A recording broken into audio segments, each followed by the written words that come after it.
વર્ણિવેશરમણીય દર્શનમ મંદહાસરુચિરાનનાંબુજમ પૂજિતમ સુરુ નરોત્તમૈર્મુદા ધર્મનંદનમહં વિચિંતયે. અસતોમાં ષટ્ગમય તમસોમાં જ્યોતિર્ગમય મૃત્યુર્મા અમૃતમ ગમય. ઓમ શાંતિ શાંતિ શાંતિ. અસ્મદ્ગુરુ સમારંભામ નાથયામૂન મધ્યમામ લક્ષ્મી વલ્લભ પર્યંતામ વંદે ગુરુ પરંપરા. આજની જ્ઞાન સભાની અંદર પધારનારા બધા જ ભગવત ભક્તોને વેદાંતાચાર્ય, પુરાણ ઇતિહાસાચાર્ય, એમએ ફિલોસોફી શાસ્ત્રી રાકેશભાઈના હિતપૂર્વક જય સ્વામિનારાયણ.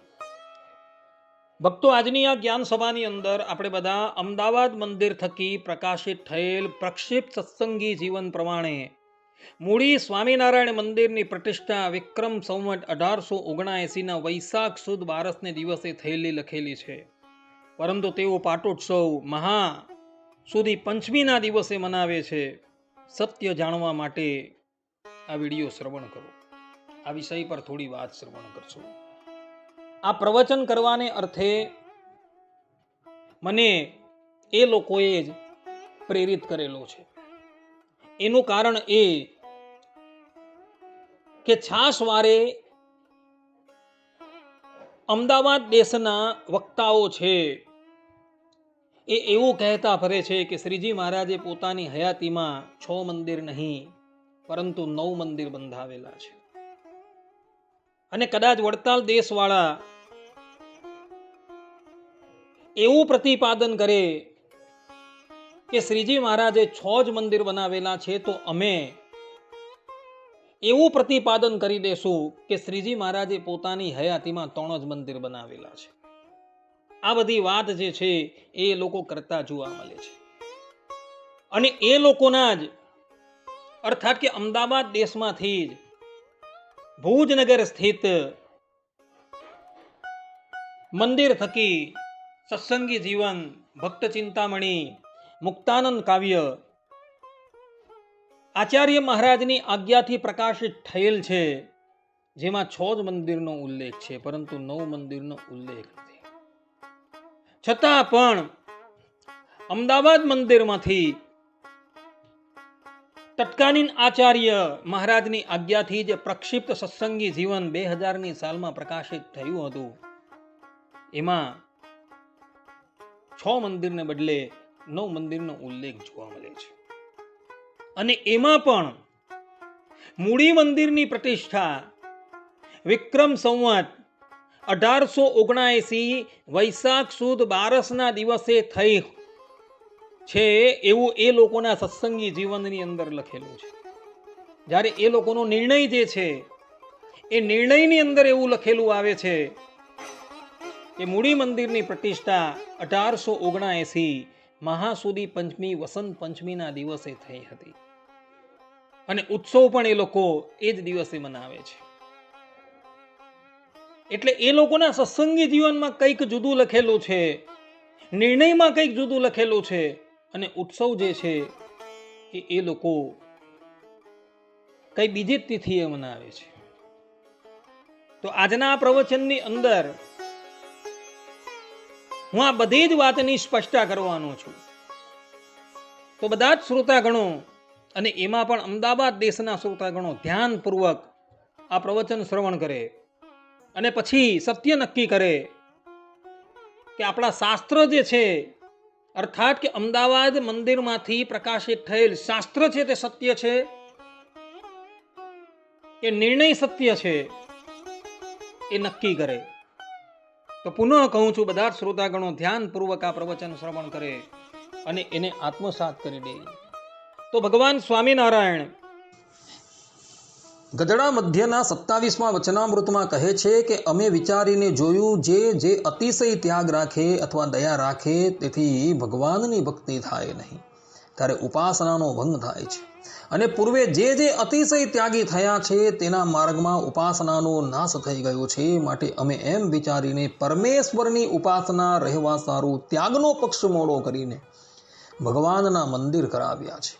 તેમાં જો થોડો ત્યાગ રહેશે તો પણ ઉપાસના રહેશે, તો તેને કરીને ઘણા જીવોના કલ્યાણ થશે. આ પ્રમાણે ભગવાન સ્વામિનારાયણે સાકાર પરમાત્માની ઉપાસના રહે એટલે માટે ધરાતલની ઉપર મંદિરોનું નિર્માણ જે છે એ કરાવેલું હતું. ભગવાન સ્વામિનારાયણે પોતાના અવતાર કાળ દરમિયાન ધરાતલની ઉપર 6 સ્થાનોની અંદર ગગનચુંબી મંદિરો બંધાવડાવી પોતાના સ્વરૂપો જે છે એ પધરાવેલા હતા.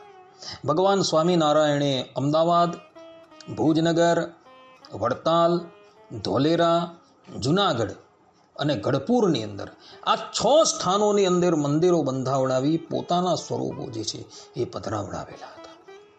ભગવાન સ્વામિનારાયણ સ્વધામ જવા માટે તૈયાર થયા ત્યારે બ્રહ્માનંદ સ્વામીને એવો આજ્ઞા કરતા ગયા હતા કે તમારે મૂડીની અંદર મંદિર બંધાવડાવી એમાં ભગવાનના સ્વરૂપ જે છે એ પધરાવવાના છે. આ વાત જે છે એ હરિલીલામૃતમની અંદર 10મા કળશના તૃતીય વિશ્રામની અંદર લખેલી છે. અને ત્યારબાદ બ્રહ્માનંદ સ્વામીએ મૂડી પ્રદેશની અંદર એક ગગનચુંબી મંદિર નિર્માણ કરાવડાવી એમાં અયોધ્યા પ્રસાદજી મહારાજના હાથે એઓએ રાધા કૃષ્ણ દેવની પ્રતિષ્ઠા જે છે એ કરાવડાવી હતી. આ વાતનું વર્ણન જે છે એ હરિલીલામૃતમની અંદર લખેલું છે. હરિલીલામૃતમ ગ્રંથ જે છે એ વિહારીલાલજી મહારાજની કૃતિ છે. વિહારીલાલજી મહારાજે આ ગ્રંથની અંદર આવતી સમસ્ત લીલાઓ જે છે તેનો સંગ્રહ કરેલો હતો અને એને પદ્યબદ્ધ કરનારા જે હતા એ અમદાવાદ દેશના બ્રહ્માનંદ સ્વામીના શિષ્ય દેવાનંદ સ્વામીના શિષ્ય કવિરત્ન દલપતરામજી હતા. તો આ ગ્રંથની અંદર 10મા કળશના 14મા વિશ્રામમાં 22 થી 46મી ચોપાઈની અંદર વિહારીલાલજી મહારાજ સ્પષ્ટ રૂપે લખી રહ્યા છે કે ગોપાળાનંદને નિષ્પાપ કહે અવધ પ્રસાદજી આપ,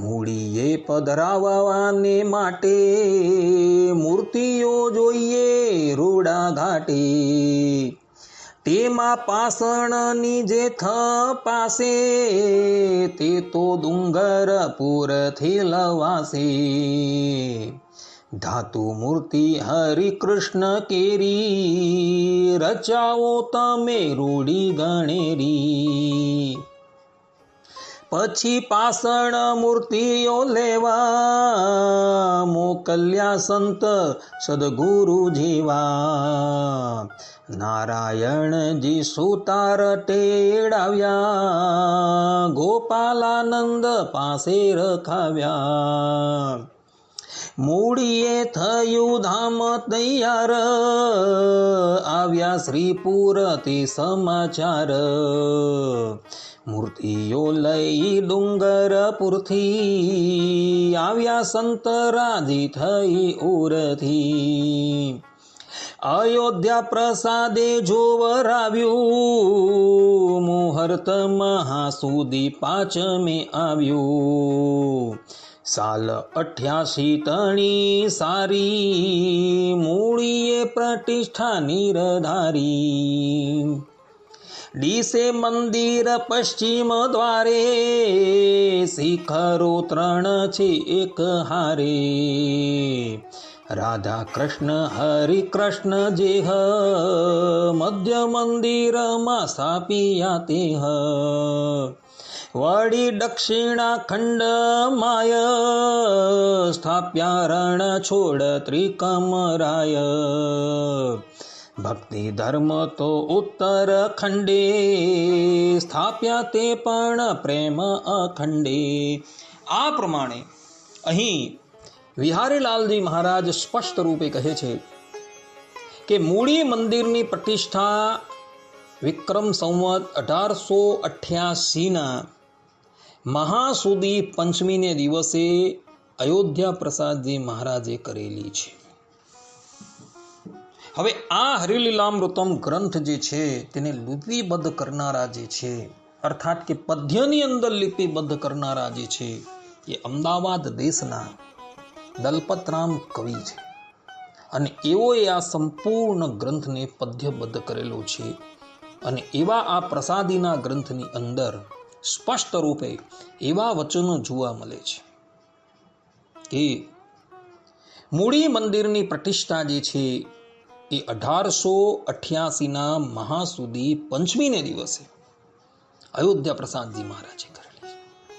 જ્યારે અત્યારે અમદાવાદમાંથી જે નિર્ણયો પ્રકાશિત થાય છે એની અંદર એવું લખવામાં આવે છે કે મૂળી મંદિરની પ્રતિષ્ઠા જે છે એ વિક્રમ સંવત 1879ના મહાસુદી પંચમીને દિવસે થઈ હતી અને એ પ્રતિષ્ઠા કરનારા હતા ભગવાન સ્વામિનારાયણ.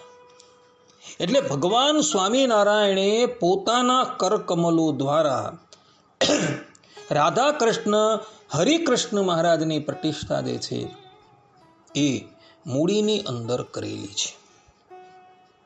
અને એને માટે એ લોકના દેશમાંથી પ્રગટ થયેલા સત્સંગી જીવનનું પ્રમાણ આપે છે. સત્સંગી જીવનના ચતુર્થ પ્રકરણના 44મા અધ્યાયની અંદર આ બધી વાત લખેલી છે. જ્યારે વડતાલથી પ્રકાશિત થયેલા સત્સંગી જીવનની અંદર એવી કોઈ પણ વાતનો ઉલ્લેખ જોવા મળતો નથી. અમદાવાદથી 2001ની સાલની અંદર એક સત્સંગી જીવનની આવૃત્તિ જે છે એ બહાર પડેલી છે. જે આવૃત્તિ સનાતન ધર્મ ધુરંધર 1008 શ્રી તેજેન્દ્ર પ્રસાદજી મહારાજની આજ્ઞાથી બહાર પડી છે અને ગુજરાતી કરનારા છે ડૉક્ટર ઉમેશભાઈ યાજ્ઞિક. એઓએ આ સત્સંગી જીવનનું ગુજરાતી કરેલું છે અને એમણે આ સત્સંગી જીવનની આવૃત્તિ જે છે એ બહાર પડેલી છે. પરંતુ આ આવૃત્તિની અંદર અમે સૂક્ષ્મતાથી નિરીક્ષણ કર્યું તો એની અંદર કેટલાય અધ્યાયો અને કેટલાય શ્લોકો જે છે એ નવા ઉમેરવામાં આવેલા છે અને કેટલાય શ્લોકો જે છે એ કાઢી નાખવામાં આવેલા છે. અને એની અંદર સ્પષ્ટ રૂપે ચતુર્થ પ્રકરણના 44મા અધ્યાયની અંદર એવું કહેવામાં આવેલું છે કે મૂળી મંદિરની પ્રતિષ્ઠા જે છે એ ભગવાન સ્વામિનારાયણે પોતાના કરકમલો દ્વારા કરેલી છે. 1879ના મહાસુદી પંચમીને દિવસે ભગવાન સ્વામિનારાયણે મૂળી મંદિરની પ્રતિષ્ઠા કરી એવું અમદાવાદવાળા કહી રહ્યા છે. પરંતુ એ લોકોના અહીંથી પ્રગટ થયેલા સત્સંગી જીવનની અંદર ચતુર્થ પ્રકરણના 44મા અધ્યાયની અંદર તો એવું લખેલું છે કે ભગવાન સ્વામિનારાયણે 1879ના વૈશાખ સુધી 12ના દિવસે આ મૂળી મંદિરની પ્રતિષ્ઠા જે છે એ કરી છે. એ આખો અધ્યાય જે છે એ હું તમને વાંચી સંભળાવું છું. સુરત મુનિ બોલ્યા, હે પ્રતાપસિંહ રાજા, આ પ્રમાણે ભુજનગરમાં શ્રી નરનારાયણ દેવની પ્રતિષ્ઠાનો મહોત્સવ કરી ભુજનગરથી ગઢપુર જવા શ્રી હરિ ઈચ્છા કરતા હતા. તેટલામાં તો ભુજનગરમાં મૂળીપુરથી દૂતો તત્કાલિક આવી પહોંચ્યા. શ્રી હરિજીને દૂતોએ નમસ્કાર કરી રાજા રામાભાઈનો પત્ર અર્પણ કર્યો. ભક્ત સભામાં બિરાજમાન શ્રી હરિએ સુક મુનિ પાસે તે પત્ર વંચાવ્યો. શ્રી હરિ મહાપ્રભુએ તે પત્રનો અર્થ મુક્તાનંદ વગેરે મુનિજનોને આદરપૂર્વક કહ્યો. હે મુનિજનો, મૂળીપુરમાં ભગવાનનું મંદિર કરાવવાનું કાર્ય પૂરું થઈ ગયું છે. મૂળીપુરમાં કૃષ્ણ પ્રતિષ્ઠા માટે રાજા રામાભાઈએ મને સત્વરે તેડાવ્યું છે. આ મહિનામાં મુહૂર્ત આવે ત્યારે મૂળીપુરમાં કૃષ્ણ મંદિરમાં પ્રતિષ્ઠા કરવા હું ઈચ્છું છું. શ્રી હરિએ માયારામ ભટ્ટને કહ્યું, હે વિપ્રવર્ય, તમો જ્યોતિષ શાસ્ત્રમાં વિશારદ છો, માટે પંચાંગ પત્રમાં જુઓ અને પ્રતિષ્ઠાનું મુહૂર્ત નક્કી કરીને કહો.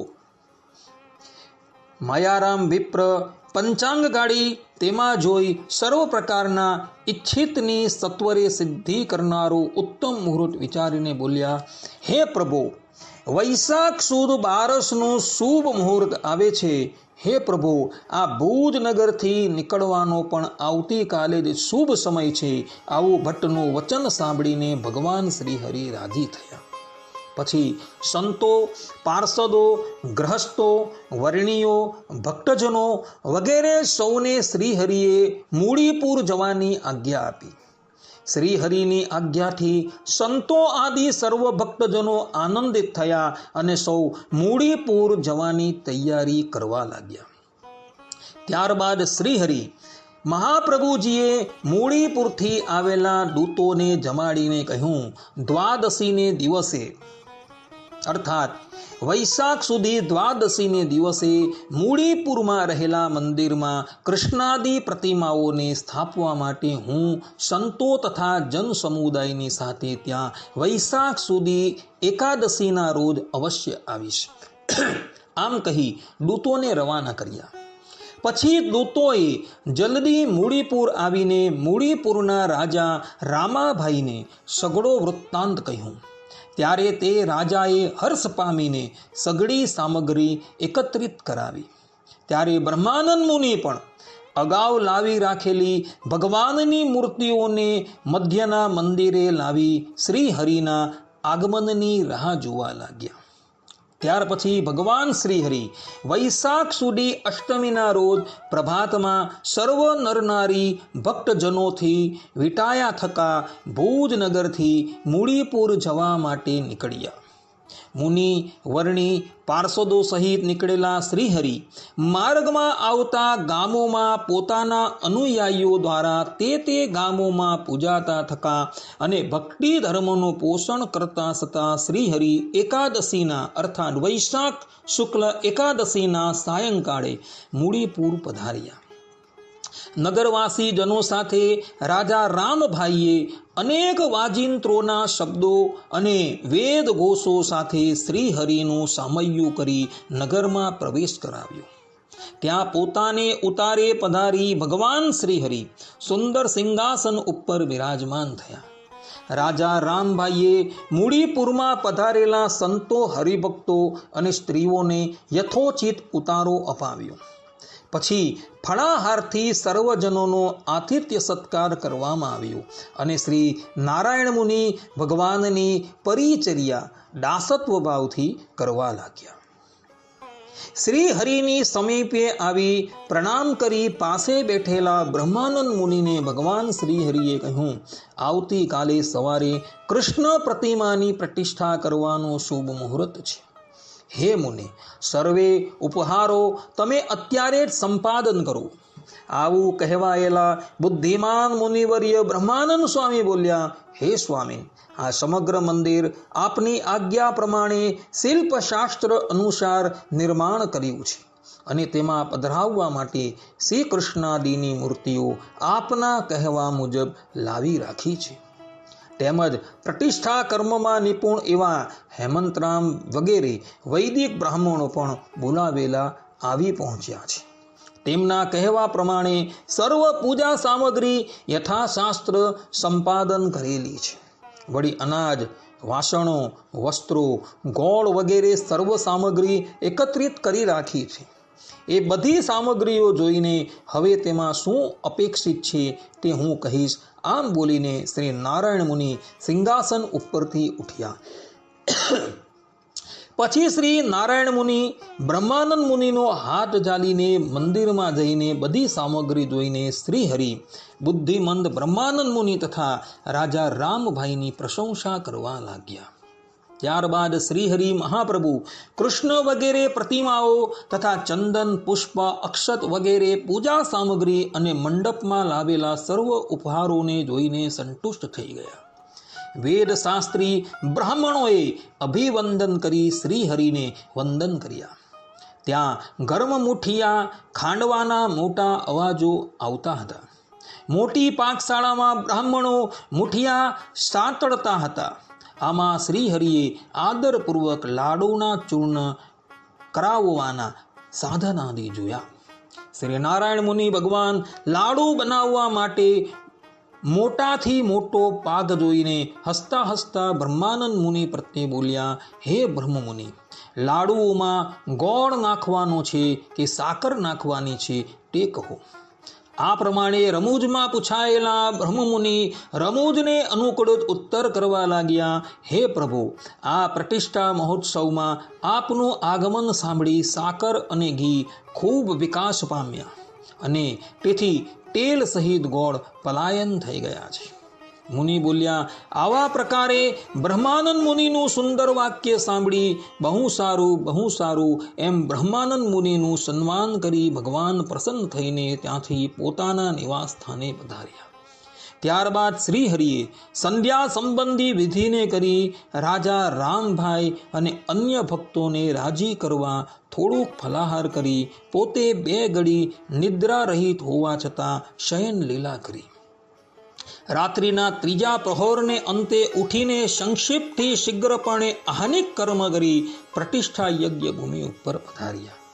કેટલાકમાં તો સર્વ બ્રાહ્મણો સ્નાન કરી જલ્દી આહવાન આદિક વિધિ કરીને તે મંડપમાં આવીને બેઠેલા હતા.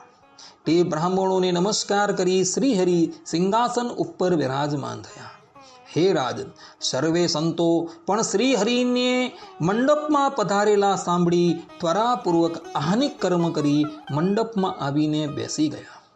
અન્ય સર્વ ભક્તજનો તથા રાજાભાઈ તેમજ પૂર્વવાસી જનો, સ્ત્રીઓ, ગાયકો અને વાજિંત્ર વગાડનાઓ આ બધા પોતપોતાની મર્યાદા અનુસાર બેસી ગયા.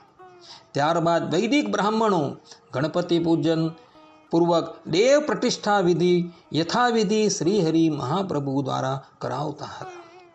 ધર્મનંદન શ્રીહરિ પણ અંગ પ્રધાન ભૂત દેવોની પ્રીતિ માટે સમગ્ર વિધિ મુખ્ય વિધિથી જ કરતા હતા.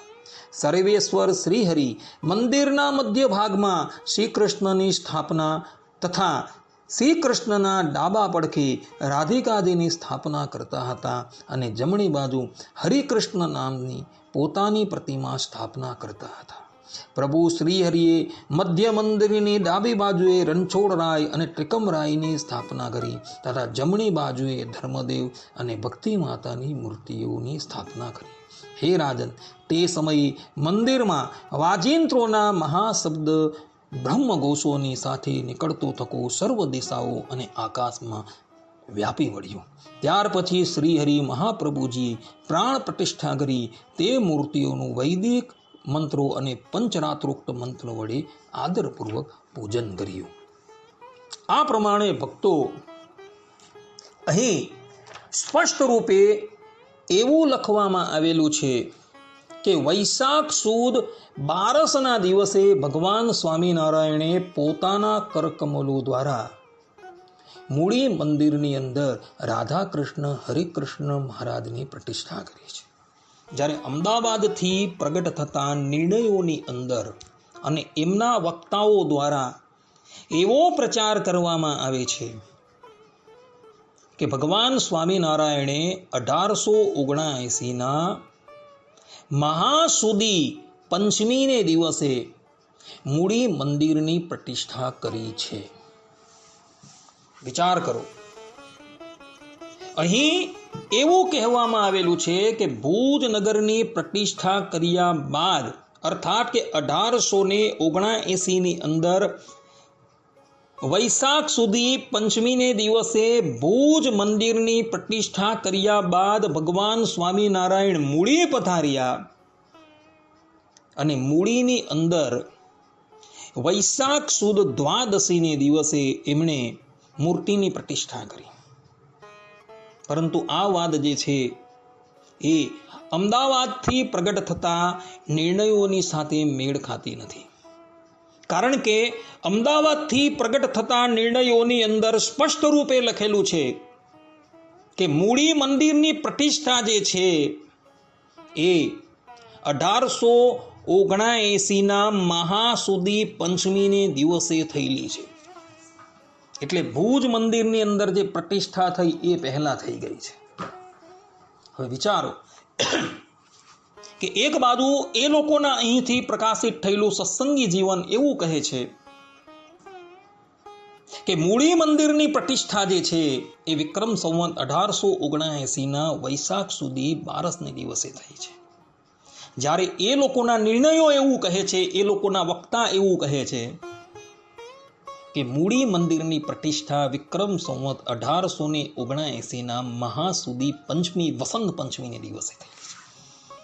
એટલે એ લોકોના સત્સંગી જીવન અને એ લોકોના નિર્ણય અને એ લોકોના વક્તાઓને એકબીજાની સાથે કોઈ પણ જાતનો મેળ જે છે એ દેખાતો નથી. આ પ્રમાણે મૂળી મંદિરની પ્રતિષ્ઠાની અંદર જ એ લોકોનો જ પરસ્પર જે છે એ વિરોધ આવીને ઉપસ્થિત થઈ જાય છે. આ સત્સંગી જીવન તત્કાલીન આચાર્ય તેજેન્દ્ર પ્રસાદજી મહારાજે છપાવીને પ્રસિદ્ધ કરાવેલું. ત્યારબાદ 2010ની સાલની અંદર ભુજ મંદિરના મહંતના કહેવાથી કૌશલેન્દ્ર પ્રસાદજી મહારાજ અર્થાત કે અમદાવાદ ગાદીના આચાર્ય પરમ પૂજ્ય ધર્મ ધુરંધર આચાર્ય શ્રી કૌશલેન્દ્ર પ્રસાદજી મહારાજની આજ્ઞાથી ભુજ મંદિરના મહંતે ભુજ મંદિર થકી એક સત્સંગી જીવન જે છે એ પ્રકાશિત કરેલું છે. જે સત્સંગી જીવનની અંદર સ્પષ્ટ રૂપે ચતુર્થ પ્રકરણની અંદર એવો ઉલ્લેખ જોવા મળે છે કે ભગવાન સ્વામિનારાયણે પોતાની હયાતીની અંદર 6 જ મંદિર જે છે એ બંધાવડાવેલા છે. મૂળીના મંદિરની પ્રતિષ્ઠા ભગવાન સ્વામિનારાયણે કરી નથી.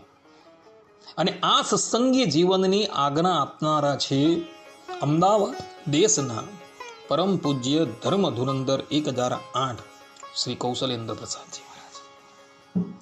એટલે એક બાજુ 2001ની સાલની અંદર જે તેજેન્દ્ર પ્રસાદજી મહારાજે આજ્ઞા આપી સત્સંગી જીવન પ્રકાશિત કર્યું, એની અંદર 6ને બદલે 9 મંદિરનો ઉલ્લેખ જોવા મળે છે. અને મૂળી મંદિરની પ્રતિષ્ઠા જે છે ભગવાન સ્વામિનારાયણે પોતાના કરકમલો દ્વારા વૈશાખ સુધી દ્વાદશીને દિવસે કરી એવું લખેલું જોવા મળે. જ્યારે એ જ દેશમાંથી ભુજનગરમાંથી એ જ દેશના આચાર્ય કૌશલેન્દ્ર પ્રસાદજી મહારાજની આજ્ઞાથી ભુજ મંદિરના મહંતે જે સત્સંગી જીવન છપાવ્યું એની અંદર કેવલ 6 મંદિરોનો જ ઉલ્લેખ જે છે જોવા મળે છે.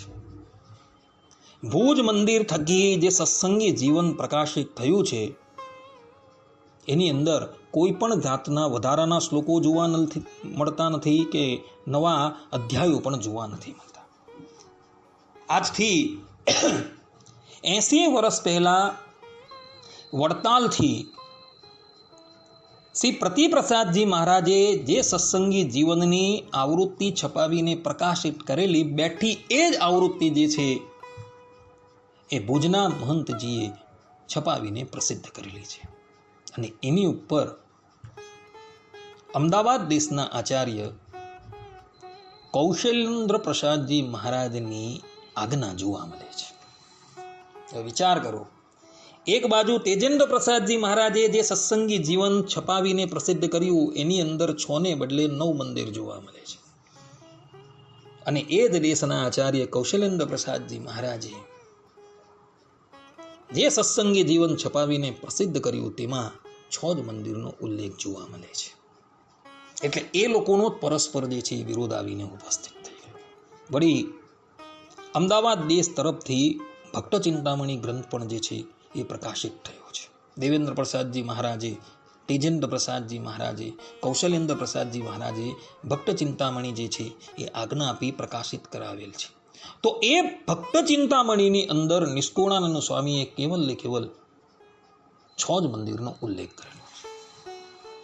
અમદાવાદ દેશ તરફથી નિષ્કુળાનંદ કાવ્ય જે છે એ પણ પ્રકાશિત થયું છે. જે નિષ્કુળાનંદ કાવ્યની અંદર પુરુષોત્તમ પ્રકાશ નામનો ગ્રંથ છે. એ પુરુષોત્તમ પ્રકાશની અંદર પણ નિષ્કુળાનંદ સ્વામીએ 6 જ મંદિરનો ઉલ્લેખ કરેલો છે. અને એ નિષ્કુળાનંદ કાવ્યને પણ પ્રકાશિત જે છે એ દેશના આચાર્યોએ જ કરાવેલું છે. એટલે કહેવાનું તાત્પર્ય એ છે કે ભુજ મંદિરથી પ્રકાશિત થયેલા સત્સંગી જીવનની અંદર 9ને બદલે 6 જ મંદિરનો ઉલ્લેખ છે. જ્યારે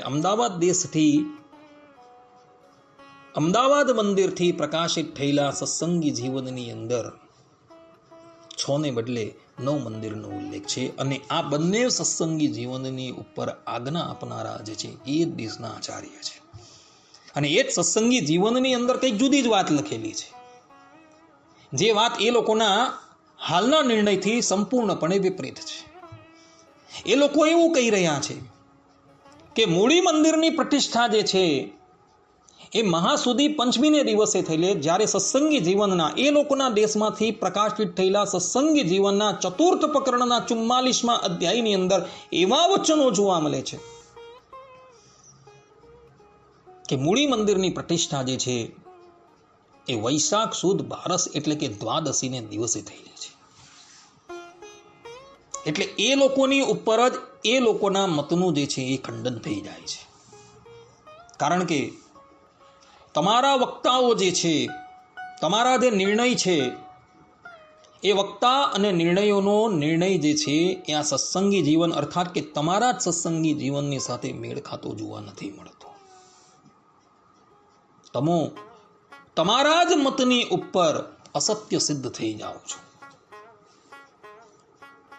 મૂળી મંદિરની પ્રતિષ્ઠા આચાર્ય શ્રેષ્ઠ અયોધ્યા પ્રસાદજી મહારાજે 1888ના મહાસુદી 5મને દિવસે સદગુરુ ગોપાળાનંદ સ્વામીની ઉપસ્થિતિમાં કરેલી હતી. અને આ વાત જે છે એ લખાયેલી છે હરિલીલામૃતમની અંદર 10મા કળશની અંદર. અને એ હરિલીલામૃતમ ગ્રંથ જે છે, જેના રચયિતા વિહારીલાલજી મહારાજ છે, અર્થાત કે વડતાલ દેશના આચાર્ય વિહારીલાલજી મહારાજ છે. અને એને લિપિબદ્ધ કરનારા જે છે એ અમદાવાદ દેશના બ્રહ્માનંદ સ્વામીના શિષ્ય, દેવાનંદ સ્વામીના શિષ્ય કવિ રત્ન એવા દલપતરામજી છે.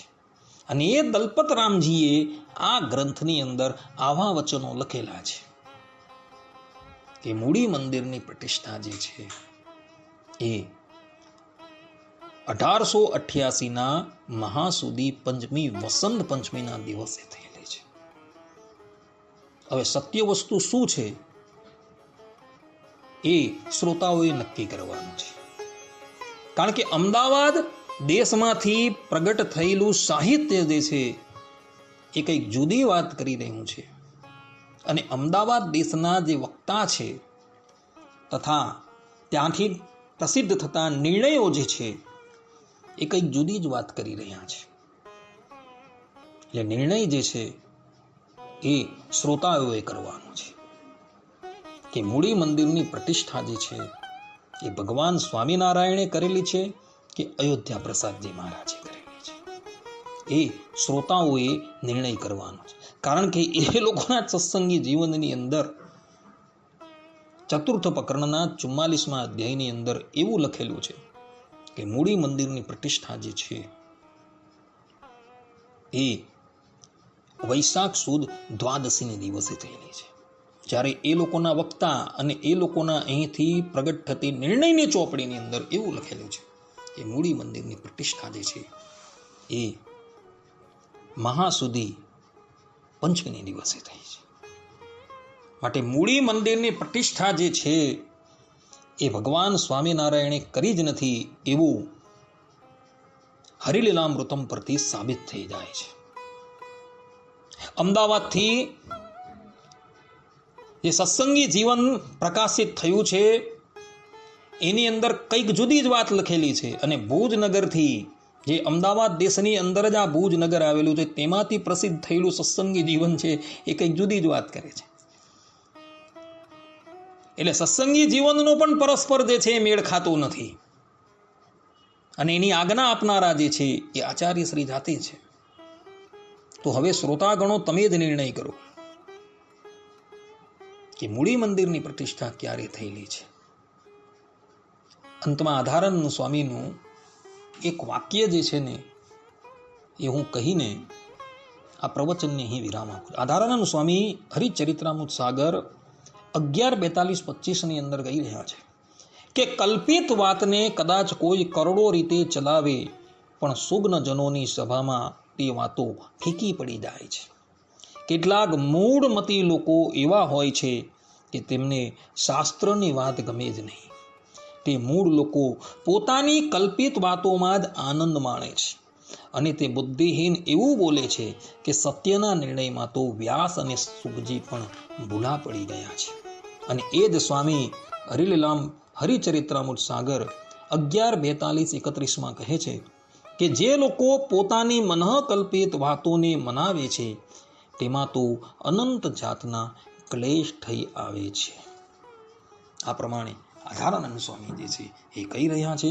આટલું કહીને હું મારા આ વક્તવ્યને અહીં પૂર્ણ કરું છું. ઓમ પૂર્ણમદઃ પૂર્ણમિદં પૂર્ણાત પૂર્ણમુદચ્યતે પૂર્ણસ્ય પૂર્ણમાદાય પૂર્ણમેવાવશિષ્યતે. ઓમ શાંતિ શાંતિ શાંતિ.